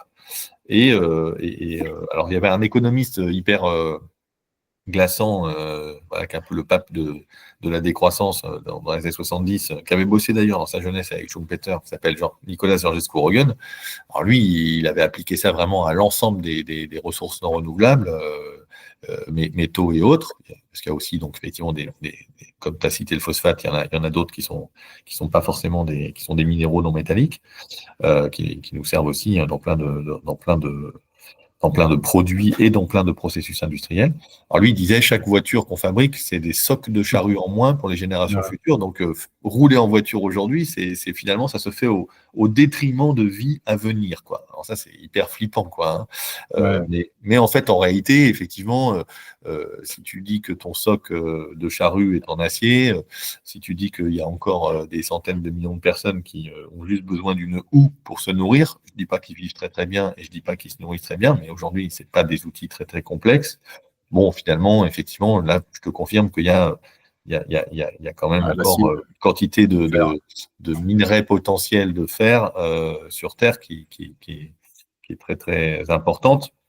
Aujourd'hui, le fer, on l'importe pour nos hauts fourneaux, par exemple en Europe ou même aux États-Unis, Je pense qu'il importe beaucoup du Brésil, de Guinée, d'Australie, parce que c'est on attend des qualités, des niveaux de pureté, des niveaux de concentration vraiment énormes, quoi, qui sont du coup des optimisations industrielles, et tous les hauts fours d'eau maintenant sont sont plutôt sur les ports, en fait, hein, donc à proximité de ces minéraliers qui ramènent le minerai de fer. Bon, mais on pourrait tout à fait, si on avait besoin en l'an 3000, rouvrir des mines de fer en Lorraine, et ça serait un minerai de fer un peu moins concentré, un peu plus cher, entre guillemets, à fabriquer, etc. Mais on arriverait tout à fait à le faire. Donc je pense qu'effectivement, il y a on cite d'ailleurs dans la BD un monsieur qui s'appelle André Lideren, qui est un Hollandais qui avait écrit un petit livre qui s'appelait Les éléments de l'espoir, The Elements of Hope. L'aluminium, ouais. Voilà, et qui raconte en fait voilà qu'il y a quand même des métaux qui sont effectivement plus abondants que d'autres. Effectivement, l'aluminium fait partie. Alors l'aluminium, il est pénible aussi, hein, parce que c'est pas juste, il suffit pas juste d'être abondant. Bien sûr, il est oxydé. Ouais, ensuite, il y a toute une question de métallurgie, et la métallurgie elle-même consomme d'autres ressources parce qu'il y a des processus physiques, chimiques, etc. Donc c'est loin d'être parfait. Il faut du fluor, il faut d'autres choses. Donc tout ça, la combinatoire en fait est vraiment très complexe et presque indescriptible, et c'est très difficile de se dire, ah bah tiens, si j'ai une tension sur telle ou telle ressource en l'an 2043, comment est-ce que ça va se passer pour tel ou tel processus industriel. L'imagination humaine et l'innovation des entreprises est telle qu'il y a aussi des mécanismes de substitution, d'adaptation qui se passent réellement. Mais n'empêche, moi je trouve que même si on n'est pas en train de se dire que ce qu'on consomme aujourd'hui se fait au prix des vies humaines de demain, il y a quand même cette idée que tout ce que j'ai dispersé dans un smartphone qui sera hyper mal recyclé, bah, ça sera peut-être quand même, il faudra qu'il fasse des trous plus gros, plus profonds et plus difficiles d'accès pour réussir à se faire des équipements en l'an 2200 chez les radiologues et les dentistes, quoi. Ouais, voilà, c'est ça. C'est comme ça que tu le reformules dans la BD. Ouais. Donc ça ouvre pas. Donc c'est vrai que moi alors peut-être aussi c'est ma prudence d'avoir passé tout un chapitre sur l'histoire des idées et des inquiétudes autour de la question des ressources, qui fait qu'il y a eu on a beaucoup hurlé au loup, et puis finalement bah, on a toujours autant et puis qu'il y a même des géologues qui vous disent bah de toute façon on n'a même pas exploré au-delà de quelques centaines de mètres la planète, donc on va trouver plein de trucs, et même en Europe et je sais pas quoi. Bon. Mais il y a quand même donc la pénurie et toutes les horreurs que ça engendrerait, et peut-être pas pour l'année prochaine, ça c'est sûr. Mais encore une fois, il y a quand même, tout ça se fait au prix d'émissions de CO2 et d'un impact environnemental hallucinant, parce qu'il n'y a pas grand-chose de tellement plus polluant et de tellement plus affreux pour la biosphère que l'extraction minière, la minéralurgie, c'est-à-dire le traitement du minerai, et la métallurgie. C'est vraiment, voilà, ça perturbe le cycle de l'eau, ça fait de la déforestation, ça faut créer des routes d'accès, ça amène d'autres activités nuisibles dans les forêts tropicales, etc.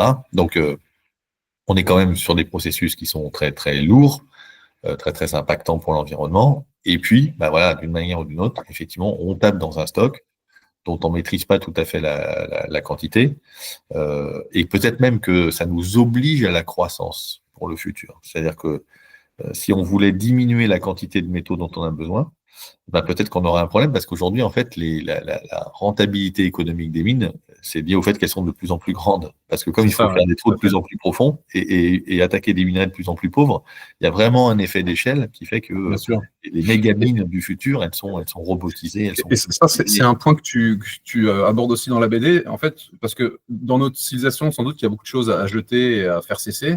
Mais il y a aussi de bonnes choses, notamment tout ce qui touche à la santé et autres. Mais le problème, c'est qu'il y a plein de composants qui ont une utilisation duale et dont le prix aujourd'hui, le bas prix aujourd'hui, qui fait qu'on peut accéder à des services de santé pas chers, si c'est bien fait.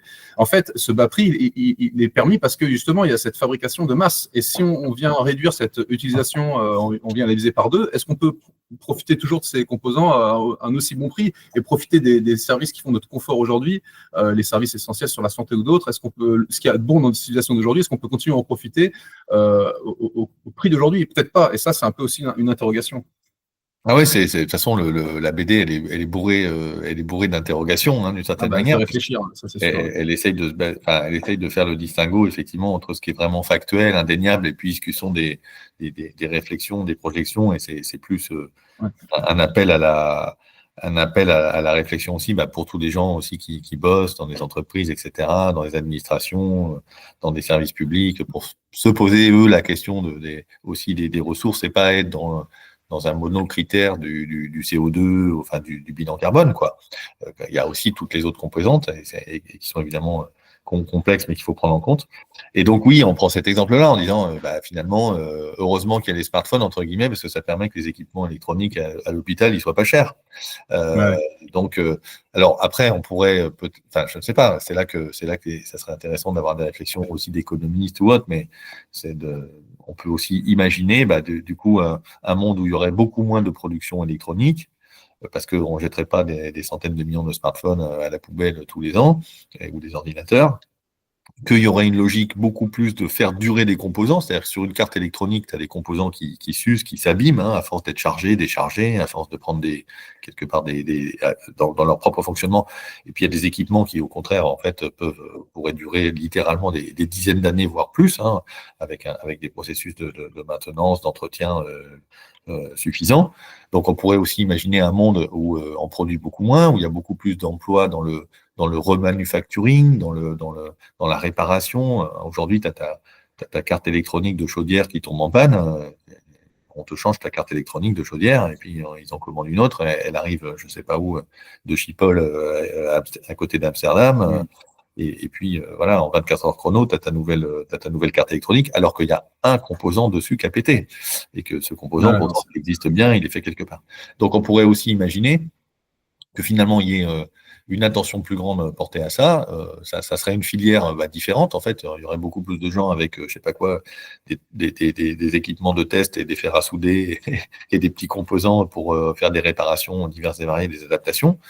Et puis que du coup, effectivement, les services qui utiliseraient encore le numérique, il y en aurait encore beaucoup parce que oui, le numérique, il est très important à plein d'endroits, effectivement, sans doute dans des équipements médicaux, mais il y a aussi, je sais pas, dans les industries de réseau, dans le réseau électrique, réseau de train, enfin, mais les écrans dans les boulangeries, ça, voilà, non. mais qu'il y a plein d'endroits, voilà, il y a plein d'endroits où le numérique, finalement, il est aujourd'hui assez peu utile.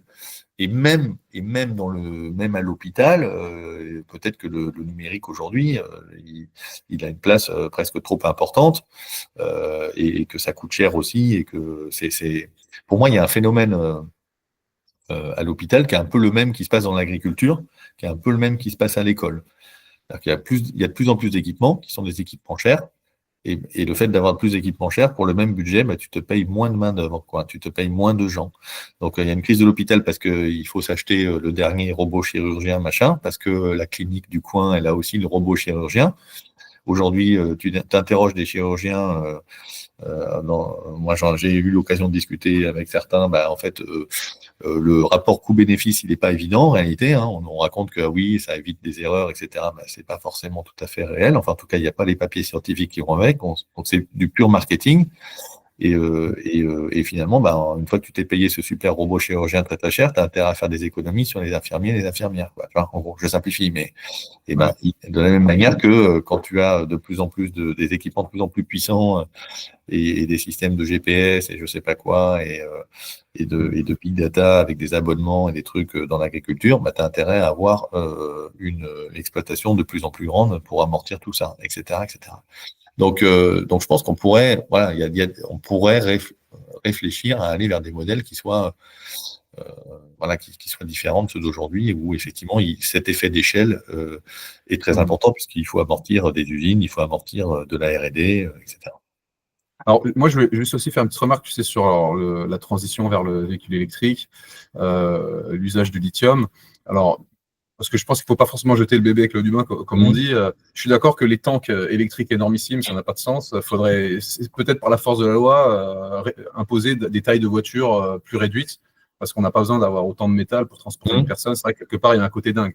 Après, je trouve que c'est quand même une transition incroyable, parce que quand on voit tout le pétrole qu'il fallait consommer chaque année, là, oui, on consomme des ressources, mais la batterie, elle va durer 10, 20, 30 ans. Et justement, là, il y avait des dernières études qui montraient que les batteries, alors après 10 ans, il y avait encore 80% de capacité, après 20 ans, il y avait encore 60% de capacité, et on a d'ailleurs une filière du recyclage des batteries de voitures qui peine à démarrer. Pourquoi? Parce qu'en fait, les voitures durent plus longtemps que prévu, les voitures électriques, et même quand elles arrivent un peu en fin de vie, les batteries, elles n'ont pas besoin d'être détruites pour en extraire le lithium, elles sont recyclées en batteries stationnaires dans les pays émergents et autres. Donc en fait, il y a une longévité, et ça va un peu dans le sens de ce que tu disais, c'est de faire durer. C'est à l'inverse du frigidaire qu'on jette parce que la carte électronique a grillé. Là, en fait, à l'inverse, on peine même à recycler parce qu'en fait, on prolonge la durée de vie des batteries d'une façon ou d'une autre. Donc je trouve que ça. Oui, on n'est pas à l'abri de quelques bonnes surprises, hein. C'est le cas aussi sur les panneaux solaires. Où on est en train de se rendre compte qu'effectivement, la baisse du rendement avec les dernières générations est bien plus devrait être et bien plus lente que ce qu'on pensait, quoi. Donc effectivement, aujourd'hui d'ailleurs, moi ça me fait dire que alors, évidemment il y a de la complémentarité entre l'éolien et le solaire, hein, mais tu vois, de faire de l'éolien offshore qui là pour le coup a une durée de 20 ans parce qu'on est dans des environnements qui sont extrêmement difficiles par rapport à des panneaux solaires où maintenant les installateurs te les garantissent à vie et même 25 ans au-delà de ta propre vie. Si tu revends ta maison ou je sais pas quoi, c'est très impressionnant. Donc pourquoi pas, mais tu pointes sur l'électrique exactement le problème, hein, c'est que entre le temps que de 2 tonnes et quelques et puis la petite voiturette qui permettrait d'aller au boulot protégée de la pluie, je sais pas quoi, pour les gens qui effectivement ne pourront pas prendre des transports en commun, etc. Eh ben, tu vas et en jouant aussi sur la question de l'autonomie, donc du nombre de kilomètres que tu peux parcourir, hein. Est-ce que je fais 600 kilomètres ou 800 kilomètres pour descendre en vacances sans avoir besoin de recharger ou est-ce que je dois recharger tous les 150 kilomètres? C'est un rapport de 1 à 10, de 1 à 15 hein, sur la quantité de batterie dont tu vas avoir besoin. Et en plus, ce que tu mentionnes sur les batteries, c'est même pire que ça, c'est qu'en fait, il y a des cellules. Si tu descends au niveau de la cellule, en fait, il y a des cellules intactes. Et si on concevait des batteries plus standards, quoi, plus modulaires, etc., il y aurait juste besoin de changer quelques cellules et tu continuerais à avoir des performances de batterie qui seraient juste exceptionnelles sur la durée. Mais hélas, c'est pas tout à fait le modèle qu'on comprend. Mais je pourrais même rajouter autre chose, c'est que ta voiture électrique, ton moteur électrique lui-même, alors là, il s'use encore moins que la batterie. Il y a moins de pièces, il y a moins de frottement. Il n'y a rien dans un moteur électrique. Un moteur électrique, c'est increvable si tu l'entretiens à peu près correctement. C'est pas du tout comme un moteur thermique où tu vas finir par avoir quand même des pièces qui s'usent, etc. Et au bout de 15 ans et de 300 000 km, il va quand même commencer à pleurer. Le moteur électrique, il y a juste zéro souci. Tu peux faire 1 million de kilomètres avec un moteur électrique, en théorie. Et la voiture elle-même, on a appris aussi à lutter contre la corrosion. Enfin, tu vois, au bout de 10 ans, tu passes pas le pied à travers le plancher comme les voitures des années 60. Donc, on pourrait avoir des modèles où on produirait beaucoup moins de voitures. Et puis, je te rajoute encore la couche du fait de pouvoir les mutualiser, d'avoir aussi tous les modèles. Après, tu vois, le digital, les applis, le digital permet ça aussi, d'optimiser l'usage des ressources, Blablacar. Alors, Blablacar, je suis un tout petit peu moins d'accord parce que je pense qu'ils sont, un petit peu victimes enfin, ils sont pas victimes, mais je pense qu'il y a un petit peu d'effet rebond quand même, hein. C'est-à-dire que les gens qui n'auraient pas c'est rarement sur le covoiturage de longue distance. Peut-être c'est arrivé avec les prix des carburants qui sont montés à un moment, etc. Mais c'est rarement des gens qui sont déjà équipés d'une voiture et qui auraient fait le trajet, qui vont renoncer à faire le trajet eux-mêmes en voiture et qui vont monter dans la voiture de quelqu'un d'autre. C'est plutôt des gens qui allaient faire le trajet et qui vont avoir la contribution économique de gens qui, eux, n'auraient pas forcément fait le trajet parce que c'est super, c'est 15 balles, donc je vais rentrer pour aller manger chez mes parents. Alors, je ne dis pas que ce n'est pas pratique. Je dis, bien sûr, dans l'effet rebond, dans la consommation supplémentaire, il peut y avoir beaucoup de plaisir. Ce n'est pas le sujet, mais je pense que en fait, ça a pas fait. Pour le coup, si on regardait les courbes de consommation de litres de carburant, je sais pas quoi, je suis pas sûr qu'on constaterait réellement un effet du covoiturage de longue distance. C'est pas vrai pour le covoiturage de courte distance où là, tu peux dire tous les jours c'est super, tu te mets d'accord pour aller ensemble au boulot avec quelques contraintes, mais pas tant que ça. Et puis pour d'autres mécanismes aussi. Mais effectivement, cette logique de mutualisation, elle peut se faire à plein d'échelles. Ça va, donc il y a la voiture, mais ça peut être aussi la fameuse perceuse, tu sais, qui est utilisée quelques minutes par an, paraît-il, en moyenne. Pour la chignole. Tout le monde a son La chignole. Non, oui, alors tu peux passer à la chignole, mais tu peux aussi Dire qu'à la maison du quartier du bricolage, il y a 4 perceuses que tu peux aller emprunter gratos, voilà, ou à ton voisin, j'en sais rien. Il y a des gens, on le fait bien dans les coopératives agricoles, elles partagent le matériel, hein, et puis des fois, il y a même des gens qui commencent à partager leur tondeuse ou je sais pas quoi avec leurs voisins de Et il y pavillon. a des applis pour ça aussi, pour partager le matériel. Il commence à y avoir des applis, et ça peut être un usage du numérique, pourquoi pas intéressant, hein, je dis pas. Tu vois, le Bon Coin avec la revente d'occasion, je pense qu'il y a eu un phénomène un peu. Oui, ça a dû contribuer à certains éléments écolos, et puis à côté de ça, ça contribue aussi à de l'effet rebond, et c'est très difficile de séparer le truc. Tu vois, aujourd'hui, la revente de fringues d'occasion, aujourd'hui, je sais pas, j'ose pas dire des chiffres, mais c'est monstrueux, je crois, la quantité de colis, le pourcentage de la quantité de colis qui est lié à Vinted et 2-3 autres. Et bon, avec des trucs qui sont portés 2 fois, bah là, je pense qu'on peut plus dire vraiment que la vente d'occasion contribue à faire de l'écolo. Tu vois, là, on est dans la vente d'occasion qui contribue à générer des ventes de neuf aussi.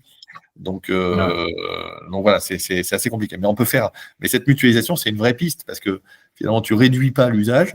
Ça a un côté un peu moins pratique, mais à peine si tout ça est bien organisé. C'est juste le capital tu peux aller jusqu'au bâtiment. Tu peux utiliser les bâtiments. Tu vois, quand j'avais coécrit un bouquin là, sur la ville et la question de l'étalement urbain et de l'artificialisation des sols en 2022, 2021-2022, et avec mes 2 co-autrices, on montrait un peu cette idée de dire qu'on a des bâtiments qui sont de moins en moins utilisés. Parce qu'il y a des phénomènes de décohabitation, on est de moins en moins nombreux dans les foyers, donc dans les logements, qu'on n'utilise pas forcément bien les équipements publics, etc. Et qu'il y avait tout un pan de réflexion qui pouvait être mené pour construire moins, ce qui permet aussi de construire mieux, avec peut-être des biomatériaux, des choses moins impactantes pour l'environnement, mais de construire moins parce qu'on pouvait trouver des mécanismes d'intensification d'usage des lieux, quoi.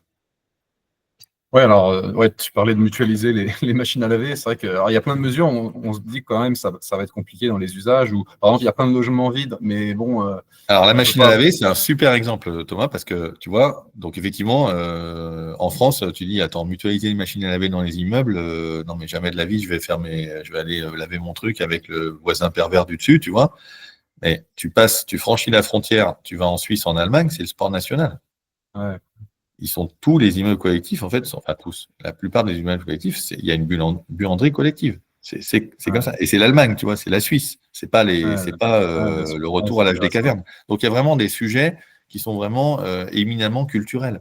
Quand on racontait, donc moi je parlais effectivement de cette question de la recohabitation, de dire il faut que les gens, les couples, les retraités dont les enfants sont partis faire des études ou ont créé leur propre foyer, accueillent eux-mêmes ensuite des étudiants, etc., pour réduire la pression sur le manque de logements étudiants, par exemple, ou des jeunes actifs, ou tu vois, pendant 3 mois, quelqu'un qui vient en intérim pour un chantier, pour un truc.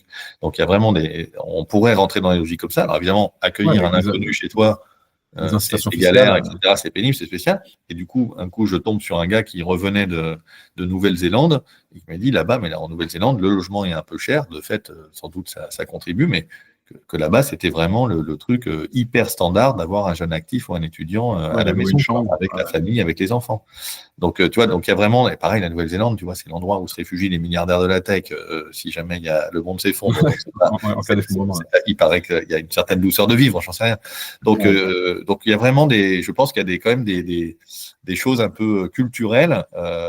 C'est ça qu'en fait, moi, j'ai toujours, depuis l'âge des low-tech, en fait, que j'ai essayé de pousser, c'est de dire, il y a une dimension d'innovation qui est évidemment une dimension technologique, et c'est là-dessus qu'on est très, très focalisé, je ne sais pas quoi.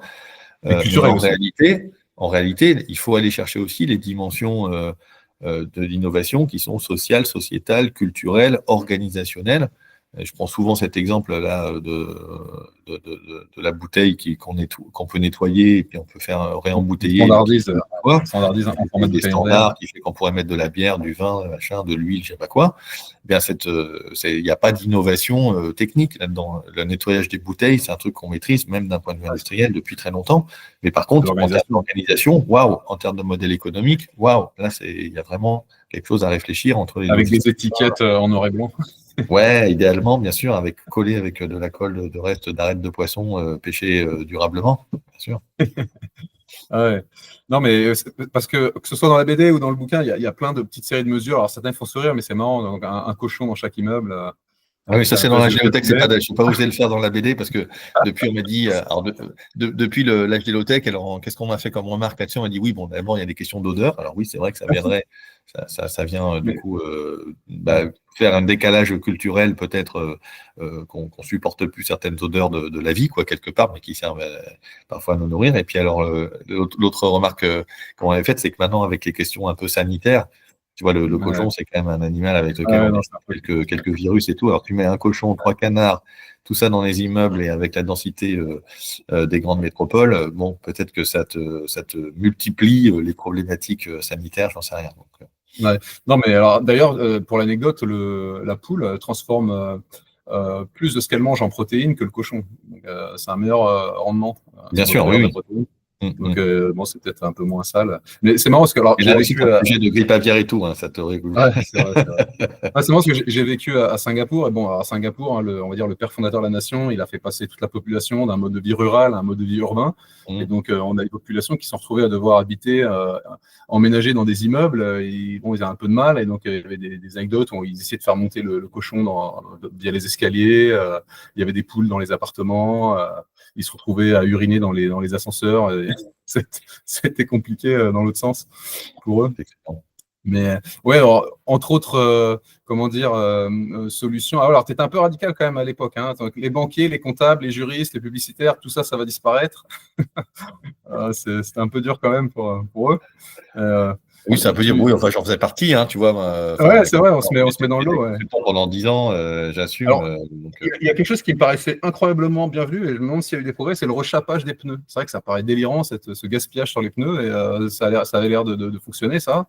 Est-ce que tu sais C'est en train de se redévelopper d'ailleurs, pas grâce à la gélotech hein, pour le coup, mais je sais que même en France, en Europe et tout, il y a des choses qui se redéveloppent là-dessus.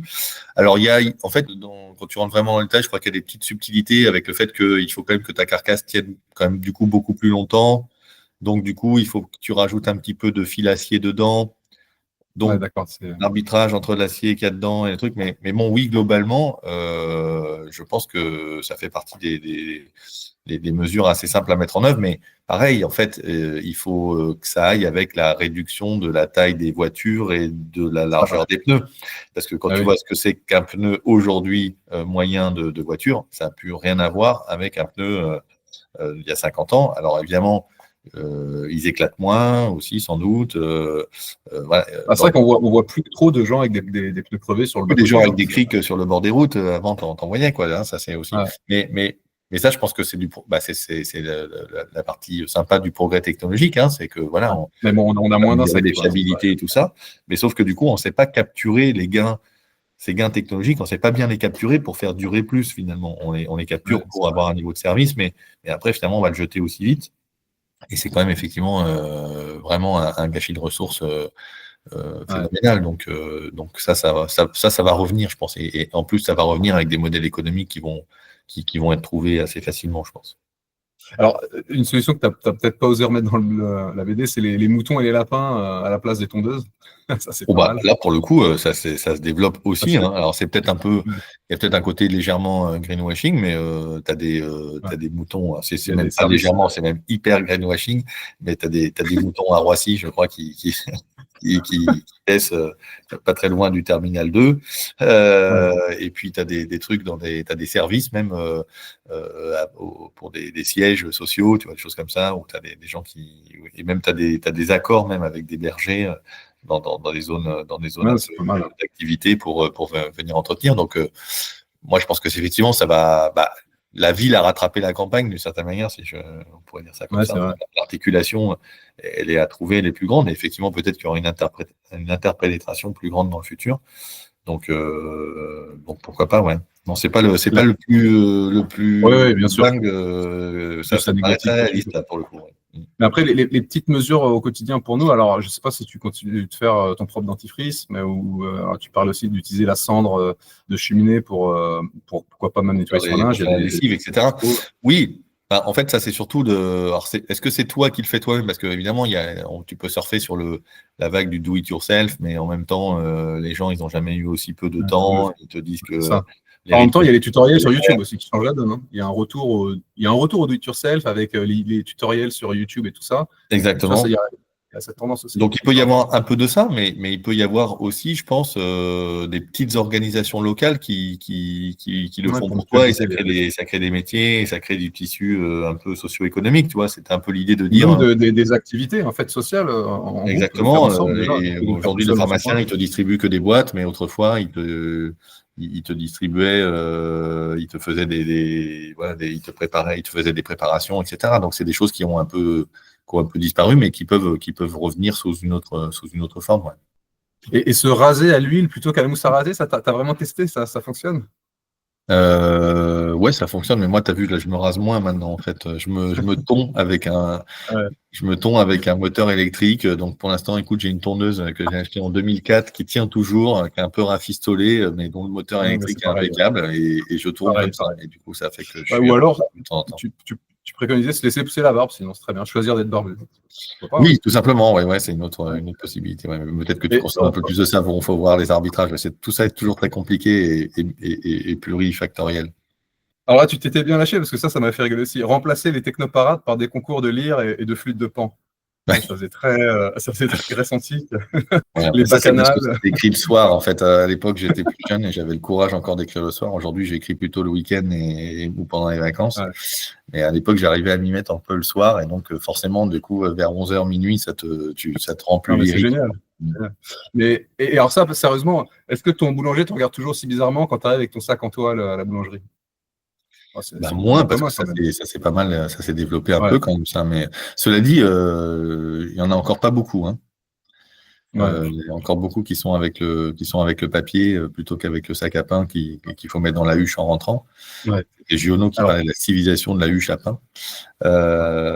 Donc ouais, et je pense que on est encore pas très nombreux. Moi, je réutilise mes sacs de légumes, des trucs. Alors bon, c'est vraiment peanuts hein, par rapport bien sûr, c'est. à la consommation de ressources d'une voiture ou je sais pas quoi. Mais bon, voilà, c'est des petits gestes faciles et gratuits. Hein, Non, mais il y avait quelqu'un qui faisait cette remarque. En fait, par exemple, c'est beaucoup pour l'usage des ressources et même des émissions de CO2 et autres, c'est beaucoup plus significatif quitte à rester, comment dire, à continuer à manger de la viande, mais d'arrêter le bœuf et de se contenter des autres viandes, par exemple, que de passer du poulet juste végétarien. Le gap est Ah bah le énorme en gap fait. il est gigantesque, oui, bah oui, le bœuf Ouais, c'est vraiment beaucoup. Alors après, ouais, oui, bien sûr. Après, il y a bœuf et bœuf quand même, parce que finalement, si tu manges, s'il n'y a plus du tout de bœuf, qu'est-ce qu'on fait des pâturages? Tu vois, je parle même pas de la question de la filière économique et des éleveurs, tu vois, ouais. mais Non, mais il y a moins de des bœuf, endroits mais où du bœuf de meilleure qualité, quoi. voilà, Voilà, c'est et ça, moins ouais, souvent. voilà, c'est toujours un peu le moins mais mieux, quoi. En fait, je pense que Ouais, c'est ça. Ouais. c'est quelque chose qui marche dans plein de domaines, et à mon avis, même d'ailleurs, ça marcherait aussi dans l'usage des réseaux sociaux, dans les usages numériques divers et variés. Voilà, Ouais. le trop est l'ennemi du bien. On le sait depuis au moins allez, 2500 ans, quoi. Ouais. Alors, je ne veux pas te prendre trop de temps parce que là, on Ouais, approche déjà de. en plus, faut que je suis censé filer là depuis une minute, là, normalement, j'ai un rendez-vous là. Juste pour terminer, parce que tu finis aussi d'ailleurs la BD là-dessus, mais face à toute cette course un peu technologique effrénée, tu nous invites aussi à redevenir humble en fait face à la nature qu'on ne pourra pas parfaitement copier.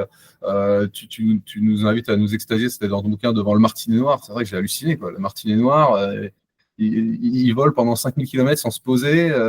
Et tout ça, c'est codé dans son patrimoine génétique. C'est vrai qu'il y a des choses incroyables, Moi, quoi. je pense que oui, c'est par rapport.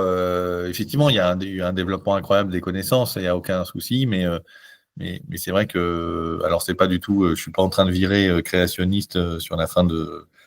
Voilà, sur la deuxième moitié de ma vie, hein, mais c'est vrai que je me dis, j'ai toujours pas réussi à comprendre comment, dans un codage juste de trucs ADN, C'est il peut y complètement dingue, avoir hein.